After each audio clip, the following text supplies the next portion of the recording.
The last two documents include the protocol between the Central Board of Indirect Taxes and Customs of the Government of the Republic of India and the Federal Customs Service of the Russian Federation for cooperation in exchange of pre-arrival information in respect of goods and vehicles moved between the Republic of India and the Russian Federation, and the bilateral agreement between the Department of Posts, Ministry of Communications of the Republic of India and GSC, the Russian Post.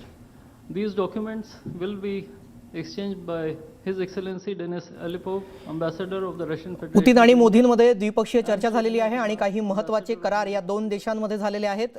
तेच करार इथे आपण पाहतोय ती दृश्य हस्तांतरणाची। यावेळेला रशियाचे राष्ट्राध्यक्ष व्लादिमीर पुतिन आणि दुसरीकडे भारताचे पंतप्रधान मोदी हे उपस्थित आहेत। काही मोठे सुरक्षा संदर्भातले करार हे करण्यात आलेले आहेत। संरक्षण क्षेत्राला हे वेग देणारे करार समजले जात आहेत। त्यामध्ये काही फायटर जेट आणि S-400 सिस्टम त्याचा ॲडव्हान्स व्हर्जन S-500 घेण्यासंदर्भात देखील महत्त्वाचा करार भारताकडून रशियासोबत करण्यात आलाय। या संदर्भात अधिक माहिती घेऊयात। प्रशांतीला आमचे प्रतिनिधी या संदर्भात अधिक माहिती देतील। प्रशांत, काय नेमके करार करण्यात आलेत? सध्या जर बघितलं राष्ट्रपती व्लादिमीर पुतिन आणि यांच्याशिवाय जर बघितलं तर पंतप्रधान नरेंद्र मोदी यांच्या दरम्यान विविध करार सध्या सुरू आहे। जवळपास 10 करार आज त्यांच्या होणार आहे। एक तर हैदराबाद हाऊस मध्ये जर बघितलं हे दोनही ज्येष्ठ नेते आहेत, 10 मोठे नेते। एक तर संरक्षणाच्या दृष्टिकोनातून सहकार्य अधिक मजबूत करण्याकरता काही करार होत आहे। अर्थव्यवस्था आणि व्यापारावर चर्चा 2030 पर्यंत $100 अब्ज व्यापाराचं लक्ष्य गाठण्यासाठी रोडमॅप तयार करण्यात आले, त्यावर त्या संदर्भातला करार झालेला आहे। आणि टॅक्स टॅरिफचा जो भारतावर परिणाम होतोय त्यामध्ये भारत रशिया व्यापारावर कुठलाही परिणाम होऊ नये या संदर्भात देखील करार करण्यात आलेला आहे। शेती, शिक्षण, संस्कृती, मीडिया, अर्थव्यवस्था आणि व्यापारासह विविध क्षेत्राच्या संबंधित जवळपास 10 करारांची या निमित्ताने स्वाक्षरी करण्यात येणार आहे। सोबतच मोबिलिटी करारावरती देखील या निमित्ताने स्वाक्षरी करण्यात येणार आहे। आणि रशियामध्ये भारतीयांसाठी मोठी रोजगाराची संधी निर्माण व्हावी यासाठी देखील करार होतोय। आणि सोबतच युक्रेन युद्ध आणि ट्रम्प यांच्यात शांतता या संदर्भात पंतप्रधान मोदी बोलतात। मी तुम्हाला थांबवतो, आपण ऐकूयात।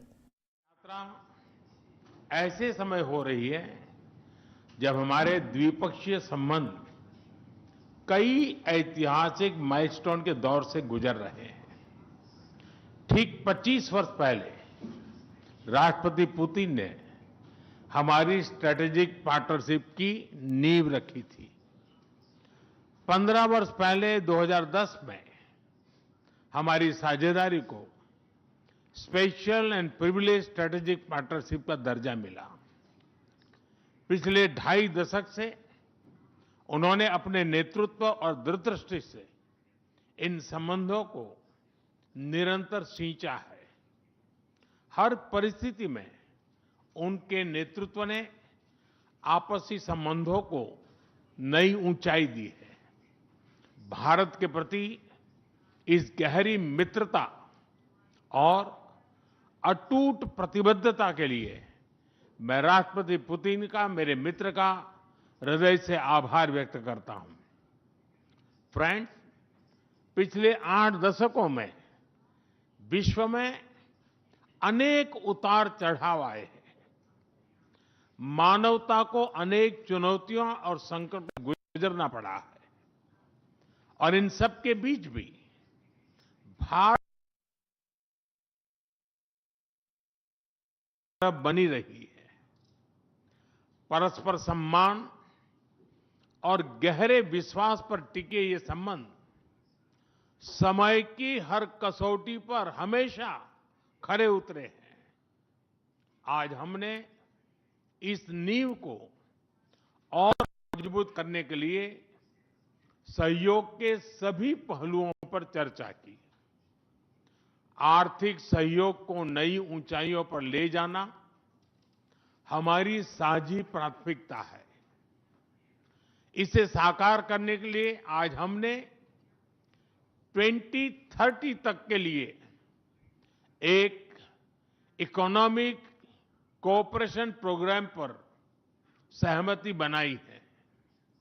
इससे हमारा व्यापार और निवेश डाइवर्सिफाइड, बैलेंस और सस्टेनेबल बनेगा और सहयोग के क्षेत्रों में नए आयाम भी जुड़ेंगे।